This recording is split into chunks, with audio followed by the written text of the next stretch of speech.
para tentar responder a você. Alguém já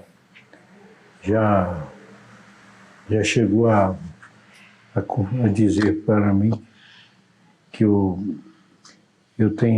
deixo certas dificuldades nas explicações da minha vida. Eu me percebo em Mineiros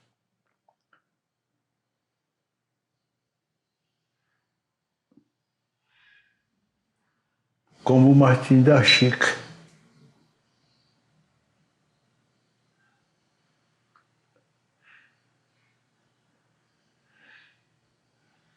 Como o advogado cabeludo, retirado nordestino, que passou por todos os preconceitos, parece que eu consegui superá-los, mas eles ainda continuam, até nos olhares. Tem várias maneiras da gente ser discriminado na vida.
Acabei de ler um livro chamado Ignorância, de Peter Buch.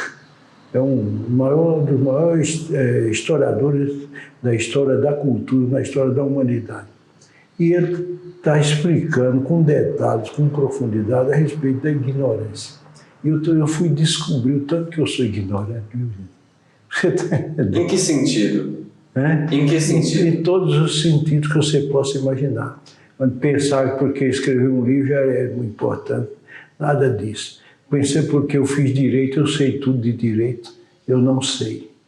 Tá? Pensando que eu tive um relacionamento com a Chica a vida toda, se já teria sido o suficiente, tudo na nossa vida, de tudo. Você está entendendo? Sei lá, é tão difícil. Aí eu até cheguei num local que eu me espantei. Talvez para mostrar para mim, com o meu espanto, que a sabedoria vem do espanto. A gente espanta com a sabedoria. Mas será que Martiniano saberia realmente fazer explicação para você a respeito da origem da sabedoria? Que tem alguém que escreveu sabedoria, começando pelos livros dos teólogos, por exemplo, e outras maneiras lá para fazer explicações a respeito da sabedoria. Onde é que está a sabedoria? Quem é que sabe? Às vezes a sabedoria está lá no Poço da Pedra, quando eu ia montado no jumento, no trieiro, ou quando eu ia a pé também para a escola. O conhecimento me colocou em movimento, tendo como base o estudo, a pesquisa. E para aí que isso acontecesse, eu tive alguma coisa que chamam sorte. eu tive uma enorme sorte. Desde Poço da Pedra, um tio meu, irmão da minha mãe, chamado Manuel de Ois Silva, saiu de Poço da Pedra e veio para São Paulo, depois veio para Poxoréu, em Mato Grosso, onde era garimpeiro. E teve alguma coisa dentro dele especial, que foi o desejo de ajudar os parentes dele. Aí ele voltou lá em Poço da Pedra, naquela casinha de pau a pique onde eu nasci, e falou para ela: põe os meninos para estudar numa escola boa, pode ser no Recife, em Pernambuco, lá na Bahia, em Salvador, eu vou pagar para você. Minha mãe era viúva, nunca tinha separado da gente, dos filhos, né?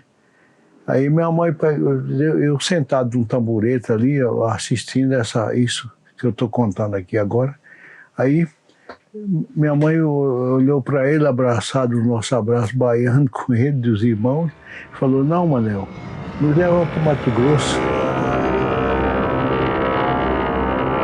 Tinha avião, viu? Olha bem. Aí o avião dele era um teco-teco. Teve que arrumar 2 viagens para poder caber os badulacos baianos que nós tínhamos trazendo de lá, e pôs o avião para levar para Poxoréu. Olha como é que eu vim parar em Mato Grosso, né? Aí eu me pôs na escola, no Externado São José. Olha como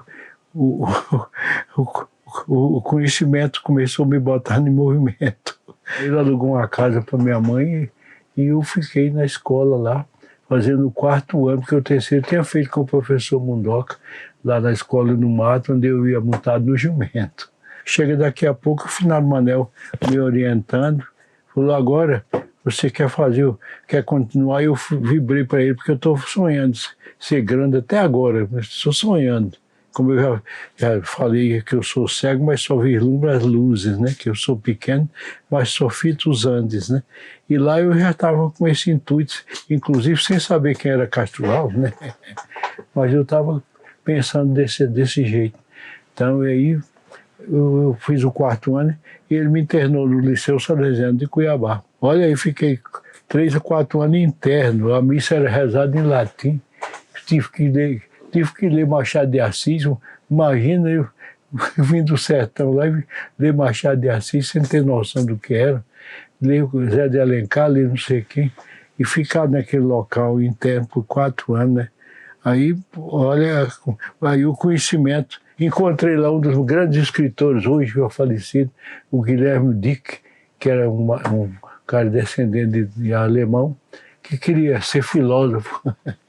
E ele falando para mim, e aí apareceu essa ideia de escrever também, ali querendo fazer as coisas. Olha como é que eu recomecei a pensar. Aí eu pensava em ir para o Rio de Janeiro ainda, mas não sabia também o que era o Rio de Janeiro, porque era a capital do país, né?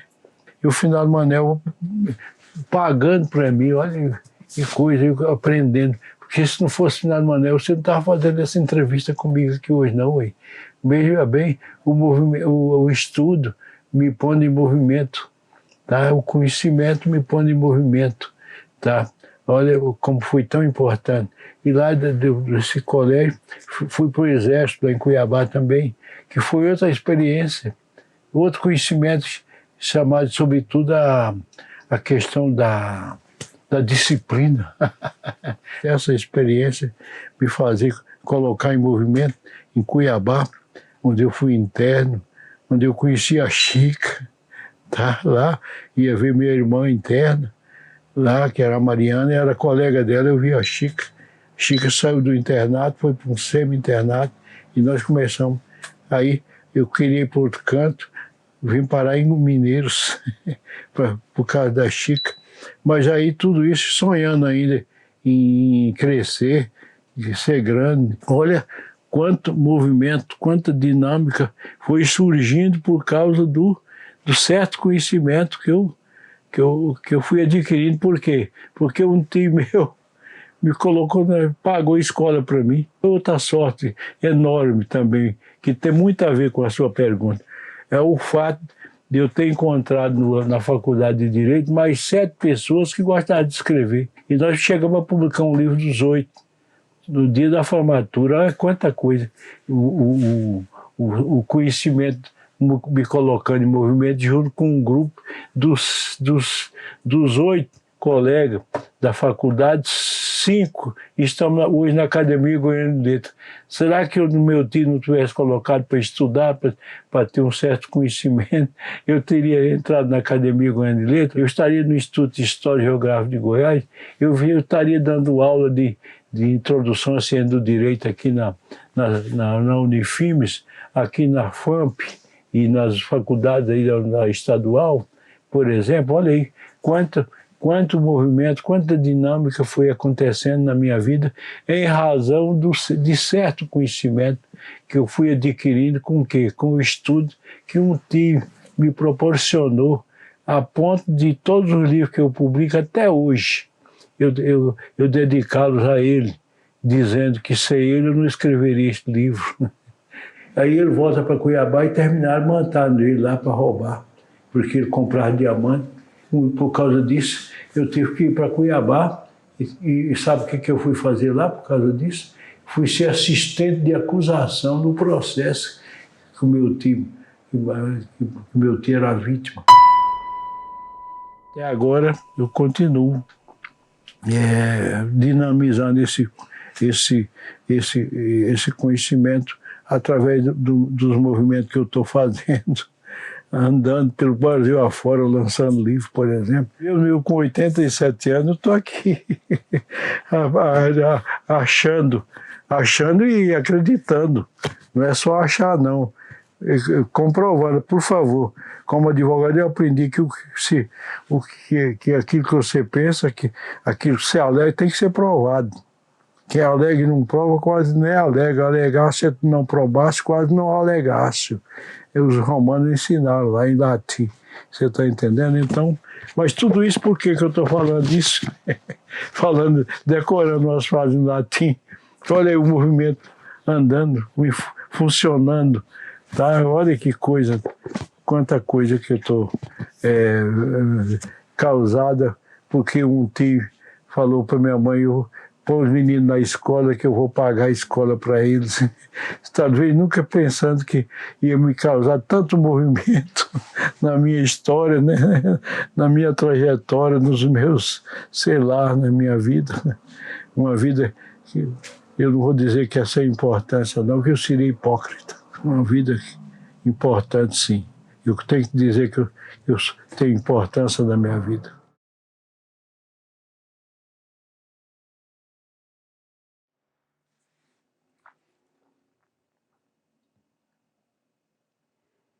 E respondendo a sua pergunta, eu estou lembrando aqui de Heródoto, que é o pai da história. Mas ele, no livro dele, que ele escreveu são 9 partes. E a primeira parte chama-se Clio. Sabe o que é Clio? É a deusa, ou a musa da história. É a minha preferida. Clio, a musa da história. Com sua trombeta, ela proclamava os feitos heróicos do passado, preservando a história em pergaminhos e coroando a glória com louros. Mais que uma narradora, Clio é a guardiã da memória, tecendo a narrativa do tempo e inspirando artistas e historiadores a darem voz aos eventos que moldaram o mundo. Através de Clio, o passado ganha voz e o presente encontra significado. O livro deles tem 9 partes, justamente por causa onde estão as deusas ou musas, né, da arte e da ciência, musas do conhecimento. Estão lá. Aí ele escreveu e pôs justamente a primeira, a da história, que eu considero a mais importante de todas as outras. Sabe por quê? Porque na história de tudo que existe, só existe, na verdade, a história é só uma mesmo. Só uma, significando o seguinte, que cada um de nós, tudo que existe, tem a sua história. E essa história, nós devemos respeitá-la, nós devemos preservá-la, tá? É o que eu estou tentando fazer, fazendo uso dessa musa, a Clio, em todos os aspectos que eu vou pesquisando, eu preciso dela. do Martiniano com a Chica, do Martiniano como pai, do Martiniano como advogado, do Martiniano como professor, do Martiniano mais novo ou mais velho. Tudo depende dela, dessa musa. Ela mostrando para mim que nada existe. Uma mosca tem a sua história. Os estudiosos, inclusive, já os ingleses, os franceses, em que eu muito me baseio, tá? Marxistas ou não, dividiram a história em dois tipos. A história vista de cima e a história vista de baixo. A história de cima, em geral, é uma história muito mentirosa, viu? Aqui em Mineiro tem muita história mentirosa aqui. Eles até chegaram a questionar, Martiniano, você, em vez de se preocupar também com certas pessoas daqui da cidade, chamadas importantes, você vai se importar com a prostituta mais importante da cidade, que é a Jordina, for fazer entrevista com ela, em vez de chamar um graúdo aí, chamado graúdo, para fazer entrevista com ele, você está entendendo? Olha aí. Por que olha, esse pessoal também tem a sua história. Tá? Eu não estou defendendo a prostituição, eu estou defendendo a própria prostituta. E qual foi o distintivo que a senhora pôs na porta de sua casa para chamar a atenção, para ser considerada ali uma casa de mulheres? Eu pus uma luz vermelha. Depois ela queimou e ficou por isso mesmo. Mas todo mundo já sabia. E quantas luzes tinha aqui na cidade? Eu só lembro da minha. Os outros não tinha, não. Depois a minha queimou, eu desisti. E além dessa luz vermelha, a pessoa usava outras cores para chamar a atenção sem ser a luz vermelha? Não, só vermelha, para distinguir as famílias. Uma das respostas que ela me deu foi uma das coisas que mais me impressionou na minha vida, do meu trabalho intelectual. Sabe o que foi? Eu já de pé, a última pergunta, olhando para ela de cima para baixo, eu perguntei, Dona Jordina, o que mais a senhora tem para contar para mim?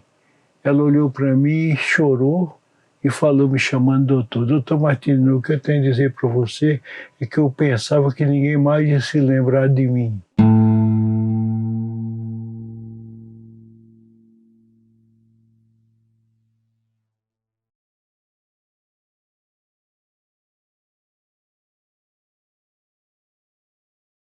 Embora a axiologia não seja ciência, não acho que eu tenha nada assim tão difícil de ser compreendido, né, eu vou dizer assim, inclusive para os curiosos a meu respeito. Acho que não.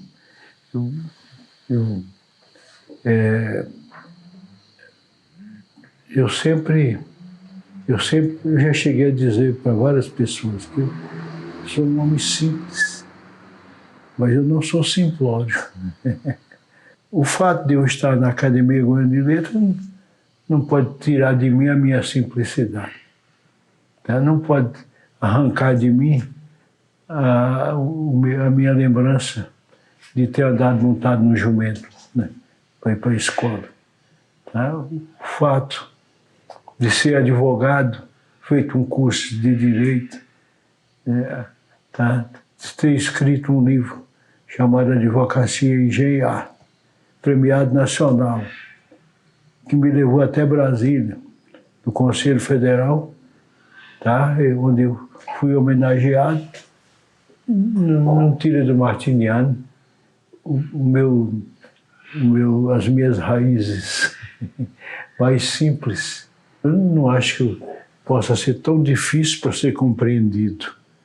Acredito, certamente, eu me percebo com o mesmo Martiniano que veio, que o povo falar, gente de fora.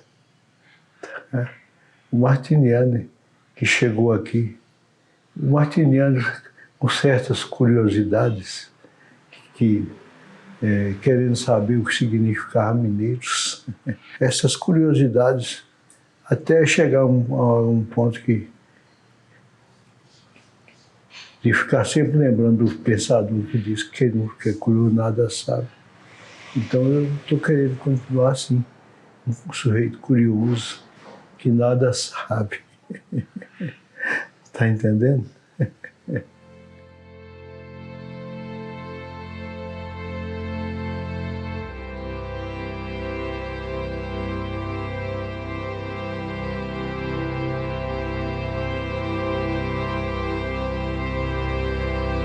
Digo para você, e foi pensando preservar na cidade a própria história da cidade mostrada, revelada em muitos aspectos existentes aqui na própria cidade. Como é que a cidade de Mineiros vai tomar conhecimento dessa história se não for preservada e não for respeitada, tá? E tem alguma coisa que tem que ficar aqui dessas memórias, dessa história.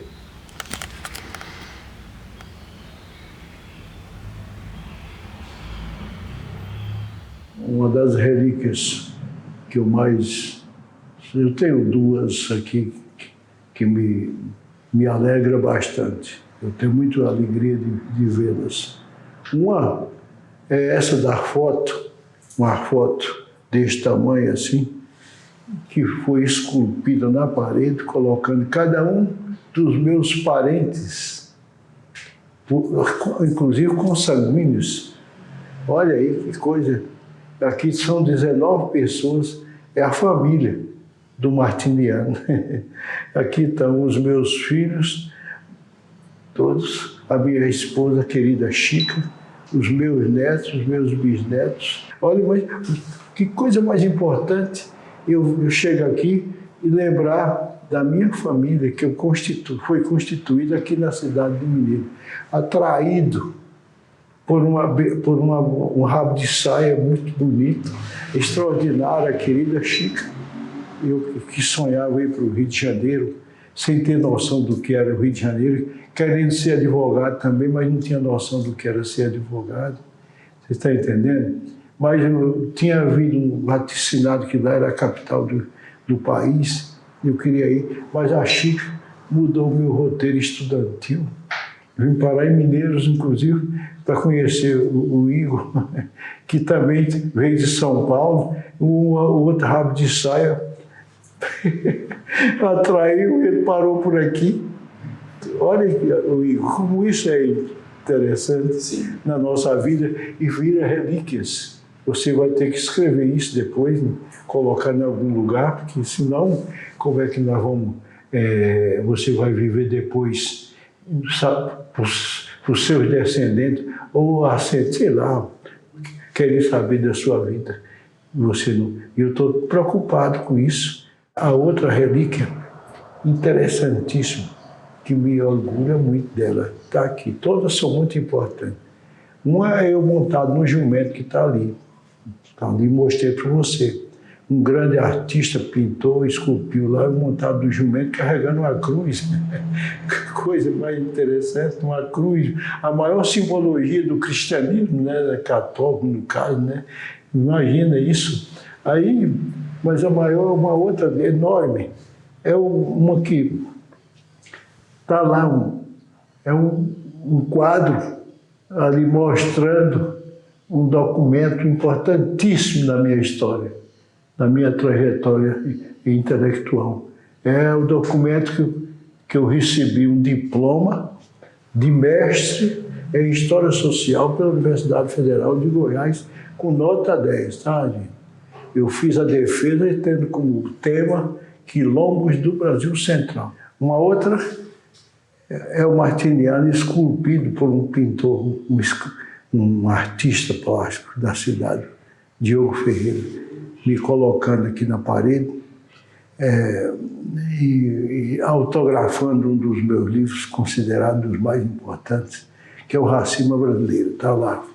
Ali é uma relíquia também importantíssima, né? Uma outra relíquia também importantíssima, ela está fechada. Ali tem várias coisas que não pode ficar se não for fechadas, escondidas, de uma maneira que ninguém pode levá-los dali. Por exemplo, uma porção de terra é uma relíquia extraordinária. Uma porção de terra, umas pedrinhas de um local onde Jesus Cristo teria nascido. Um padre tinha aqui, muito meu amigo, inteligente, foi curioso, trouxe de lá para Mineiros uma porção dessa terra. E chegou aqui e distribuiu essa porção de terra para algumas pessoas, e eu fui uma das pessoas. Uma outra relíquia extraordinária que está aqui atrás, nas minhas costas. É um diploma de burro. Quando eu entrei na universidade, junto com meus colegas, o diretor acadêmico da universidade nos deu de presente para nós, debochando da gente, um diploma de burro. Está lá as expressões em latim, porque nós tínhamos acabado de entrar no vestibular da Universidade Católica e nos tivemos. E esse diploma está aqui. Eu guardei, está exposto aqui. É outra relíquia extraordinária.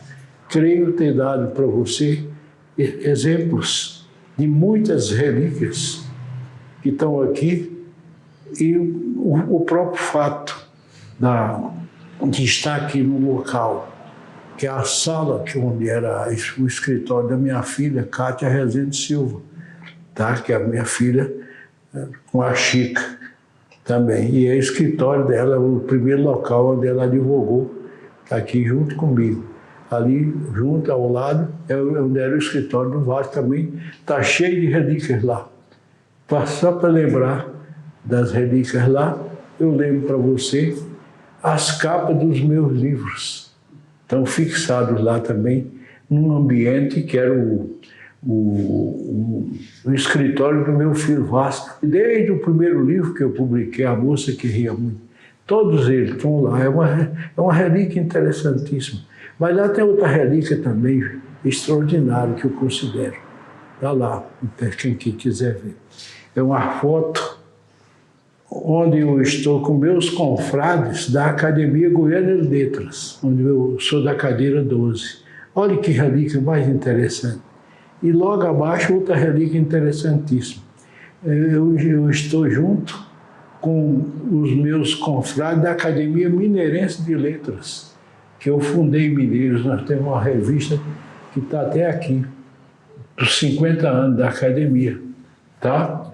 Que é outra relíquia interessante que está aqui. Tá? Tantos relíquias aqui do Tiocô, que eu recebi as premiações que estão aí, tantas conquistas, a comenda que eu recebi da Câmara Municipal de Goiânia, o documento que eu recebi da Câmara, da Assembleia Legislativa de Goiás, por exemplo, né? Que estão tudo aqui colocados aqui como lembranças da minha história, da minha vida, da minha trajetória intelectual.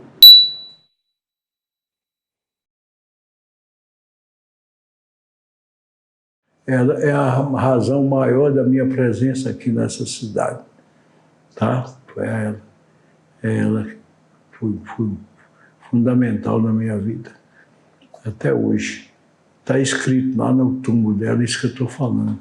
Aqui é nas saudades, porque aqui, justificando que já estivemos juntos. Eu conheci a inesquecível Chica em Cuiabá. Eu não tinha noção nenhuma do que era o sudoeste de Goiânia e tal, mas nunca imaginava também que eu ia encontrá-lo em Cuiabá. E foi lá que eu era interno no Colégio dos Padres, Salesiano São Gonçalo, e minha irmã Mariana, que mora em Brasília hoje, né? Era interno no Colégio das Irmãs Salesianas São Gonçalo. E eu fui ver minha irmã Mariana, e lá estava a Chica também, aqui de Mineiros. Ela estudava lá. E foi ali, naquele momento, uma dessas vezes que eu fui ver minha irmã, que eu conheci a Chica. Eu fui lá na igrejinha do São Benedito, um santo negro, lá em Cuiabá, na igreja, para encontrar as pessoas lá e tal. Mas a Chica, segundo ela me falou, as outras meninas queriam falar comigo também. Mas eu me engracei mais, foi da Chica. E foi interessante. Aí ficamos andando um pouco, vai lá para cá, como sempre tem um costume das moças em busca de namorado, ficar andando perto da igreja, em algum lugar. Em cada canto tem um lugar para andar em busca de namorado, né? E lá foi perto da igreja do São Benedito. Aí as outras disse que estavam interessadas em andar comigo, conversar comigo, mas eu me engracei mais dela e ela terminou também de mim. E nós começamos ali um namoro ali naquele momento. E foi muito interessante porque eu ainda permaneci um tempo em Cuiabá, morei 9 anos lá, mas eu fiquei um tempo, começou o namoro e o namoro foi se tornando mais sério e ela veio embora para Mineiros e eu vim aqui por causa dela também em 1938, em 58, desculpa, em 1958 eu vim aqui em Mineiros, vim de caminhão. Chegou na Serra da Ortiga, que é uma serra que tem daqui para o Araguaia, o caminhão subia de marcha ré, porque não subia, não tinha jeito de subir de outra maneira. E até eu cheguei a contar para o bispo, contar para os padres, uns amigos meus, que por causa de mulher eu tinha andado até de marcha ré. E a Chica estava aí, cuidando aqui da mãe dela, já está velha, e eu vim para ver a Chica. E ela quis mostrar a cidade para mim, Mineiros. Aí ela me mostrou o fórum antigo, que era ali embaixo, derrubaram, está perto da prefeitura, mostrou o hospital samaritano, ainda está de pé aí. Aí falou assim, aqui tem uma comunidade só de negros, moram os negros, era o Cedro. Eu não lembro mais como que ela me levou lá para conhecer essa comunidade. Olha, isso me despertou também, até para escrever depois. Olhe bem a Chica na minha vida, começando por aí. Ela falou depois que queria também estudar em Goiânia. Eu decidi porque eu queria ir para o Rio de Janeiro. Aí por causa dela também eu mudei o roteiro. Em vez de ir para o Rio de Janeiro, fui para Goiânia para fazer direito lá. E a Chica também, eu também foi também. E nós decidimos casar.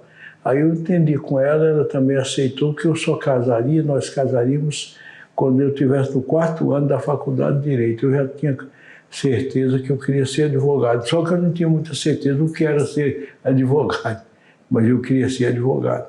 Aí, como falei com ela, para nós ter uma vida melhor, vamos casar quando eu entrar no 4º ano da faculdade. Por quê? Porque já começava a advogar para eu ter uma vida melhor. E nós já casamos também combinados só para ir para onde? Para ir fazer a tal de lua de mel. Naquele tempo tinha lua de mel, tá? E nós fomos para o Rio de Janeiro. Sabe por que eu queria ir também mais para o Rio de Janeiro? Porque eu queria conhecer a Biblioteca Nacional, importantíssimo, com os documentos antigos, nas minhas pesquisas, que foi depois eu fui descobrindo. E tem um detalhe, que está na Casa das Relíquias, sabe o quê? Do tempo do casamento, lá, resultado da ida no Rio de Janeiro, é que a Chica era muito católica e ia aí naquele monumento onde está Jesus Cristo, lá de pé, lá no lugar, no morro, lá no Rio de Janeiro, ela queria ir lá. Tá? Aí eu falei, então vamos lá. E de lá nós tiramos uma foto, nós dois lá abraçados, e essa foto está aqui na Casa das Relíquias, tá? É a relíquia que eu tenho do tempo da lua de mel. Foi impressionante a vida que eu tive com a Chica, aqui como casado. A ponto de me chamar Martim da Chica, eu fiquei com esse apelido. Ela que lutou tanto comigo no nosso relacionamento, em todos os sentidos que você possa imaginar. Um deles, ela desejando preservar o nosso casamento, foi um deles. Um outro foi ela desejando que o martiniano se desenvolvesse bastante como intelectual, escrevendo. Um outro foi ela desejando me ver como um dos advogados mais interessantes, mais importantes do lugar. Ela que fez tudo na vida comigo. Ela que não perdia um júri que eu ia fazer, uma das coisas que eu mais fiz como advogado. Ela lá com os dedos na boca, sofrendo por minha causa, né? Olha quanta coisa foi acontecendo. E eu percebendo tudo isso, a Chica queria ficar mais próxima de mim. E essa casa aqui foi feita também para atendê-la. E ela tinha um promotor de justiça em Goiânia, amigo nosso, e tinha uma casa parecida com essa, o modelo eu peguei lá, nós pegamos com ela. Não fui só eu não, a Chica. O modelo oval, tal, o estilo. Eu fui o primeiro a fazer um escritório na casa de morar, para ficar próximo da Chica. Quantas vezes eu estava lá no gabinete, ali sentado, atendendo as pessoas, e ela queria falar comigo, meu bem e tal. E eu falei, pois não, meu bem, pode falar, que eu vou se levantar, pedir licença um pouquinho, para dar atenção para ela, para conversar com ela, para dar um abraço nela, para dar um beijo nela, um cheiro nela. Você está entendendo? Olha quanta coisa, né, que aconteceu junto com a Chica. Por isso que ela faz parte da Casa das Relíquias. Eu tenho um livreto lá, e tem lá onde eu estou dedicando a vida dela, todinha, a Chica dos Meus Amores, um artigo chamado A Chica dos Meus Amores. Aqui é a segunda aldeia, a aldeia dos meus afetos, a aldeia da minha vida afetiva, profunda, porque a minha aldeia de nascimento é o Poço da Pedra. Então eu tenho duas aldeias, e a Chica tem muito a ver com essas aldeias. Uma é essa aqui, que ela me trouxe para cá, para essa aldeia chamada Mineiros, né? Olha como isso foi tão interessante, né? E ela me trazer para cá, né? Para ser minha esposa. Certamente eu posso dizer para você que a minha vida está cheia de sonhos, e eu tentei dar respostas para estes sonhos. Tá? Eu ainda não consegui saber o que significa felicidade na vida das pessoas. Mas eu posso, certamente eu posso dizer, afirmar que eu estou em Mineiros porque eu fiz uma opção para morar numa cidade chamada Pequena, e que de pequena não tem nada, porque ela não é nenhuma exceção na história da evolução do mundo. Ela está fazendo parte do que se chama o processo de globalização, de mundialização de tudo quanto é coisa que se possa pensar. E eu estou aqui no meio desse contexto, fazendo parte disso. E acredito poder dizer para você que eu estou realizando esses meus desejos. Por exemplo, fazendo uma opção de vir para Mineiros, morar aqui, ser advogado aqui, ser professor universitário aqui, fundar a Academia Mineirense de Letras aqui, ser secretário de Cultura e Turismo de Mineiros, né? Olha quanta coisa. Ser vereador por 10 anos aqui, numa época que o vereador não recebia nada. Tá? Olha quanta coisa, né, que foi acontecendo na minha vida aqui em Mineiros. Tá? E aí vem os desafios. Vem na minha vida, desse tipo de vida que você perguntou aí. Eu estou tentando responder para você que um desses desafios, você sabe qual foi? Eu morar num lugar pequeno e ver o meu pensamento ser reconhecido e respeitado. Esse foi um desafio seríssimo na minha vida aqui em Mineiros. Parece que eu consegui. Eu não sei por que foi que me deu essa eu não sei se é capacidade. Só tem uma que eu estou ainda duvidando, que é aquela do princípio da ubiquidade, que seria só de Jesus Cristo, está ao mesmo tempo em todos os lugares do mundo. Você já pensou? E eu estou sonhando ainda assim, um momento desse, né? Eu ter esse privilégio, vou chamar assim, Igor, de estar ao mesmo tempo em todos os lugares, chama-se princípio da ubiquidade. Eu fico pensando, será que eu conseguiria ser um Dom Quixote para fazer alguma coisa